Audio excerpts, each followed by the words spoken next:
Bonjour, alors d'abord j'aimerais remercier donc les personnes qui m'ont souhaité mon anniv, et puis les personnes qui m'ont commandé les t-shirts à 15 euros, les t-shirts partiront demain, vous les aurez en tout début de semaine. Alors sinon quoi de neuf aujourd'hui dans les 12 coups de midi? Eh bien on a pu voir qu'encore c'était une personne de province qui a gagné la moitié des 10 000 euros de Paul.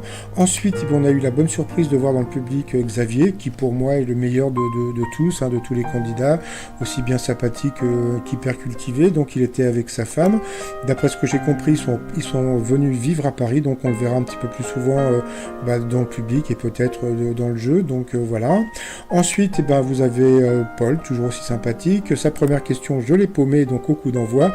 Donc, je sais pas, c'était une question facile de toute façon. Après, donc, vous aviez donc la jolie Cindy qui nous a chanté une chanson, qui est venue avec sa fille Chiara, qui lui a dit « Maman, je t'aime !» Voilà, sa question au football, quelle sanction est appliquée quand un joueur commet une main volontaire dans la surface de réparation adverse? C'était un coup de frein direct. Jérémy, coursier à vélo aux États-Unis au début du XXe siècle. Quel était après le grille-pain l'appareil électroménager le plus vendu? Eh bien c'était le vibromasseur Vibrox, je crois.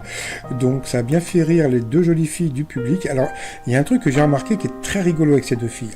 Donc c'est des filles qui viennent assez souvent dans le public, et elles ont trouvé un truc pour se faire remarquer. Bon, déjà, elles sont jolies, c'est déjà une chose, mais elles s'habillent tout le temps pareil. Donc, j'ai trouvé que c'était super rigolo de venir.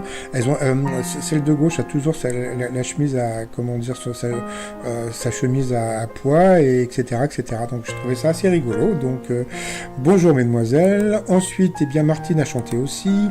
Et puis, quel plat est le plus partagé sur Instagram? Bien sûr, c'était la pizza. Il y a eu encore une question d'histoire pour Paul. Ensuite, suite au conseil de son nutritionniste, par quoi Sarkozy a-t-il remplacé les viennoiseries? Par des chouquettes, sauf que je trouve ça un peu sucré, mais bon, passons. Ensuite, Cindy a pris Jérémy en duel, qui est tombé sur une question qui était assez simple, qui est mort dans un accident de voiture après n'avoir joué que dans La Fureur de vivre, à l'Est Eden et Géant. Donc bien sûr, c'était James Dean, donc le t-shirt James Dean. Il ne faut pas confondre James Dean et l'idole des jeunes.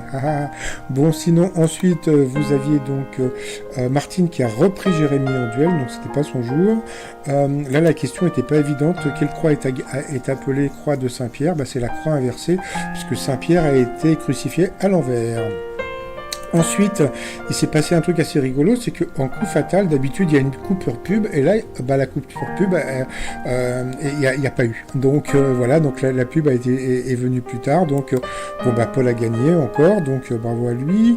Il a bugué un peu, c'est-à-dire que par rapport à cette question de son propre aveu, quels sont les deux films qui ont le plus terrorisé Spielberg dans son enfance? Donc il a dit Le Dictateur et Metropolis, et donc dans le vert c'était King Kong et Bambi. Donc et je crois que alors je sais pas si c'est parce que Jean-Luc Reichmann prenait plus d'attention aujourd'hui sur Xavier que sur lui, ou si il s'est énervé tout seul. Mais bon, à la question suivante, qui était une question hyper simple, de quel héros frère Tuck est-il le compagnon? Donc il a dit Astérix, donc c'était Robin des Bois. On a senti vraiment qu'il avait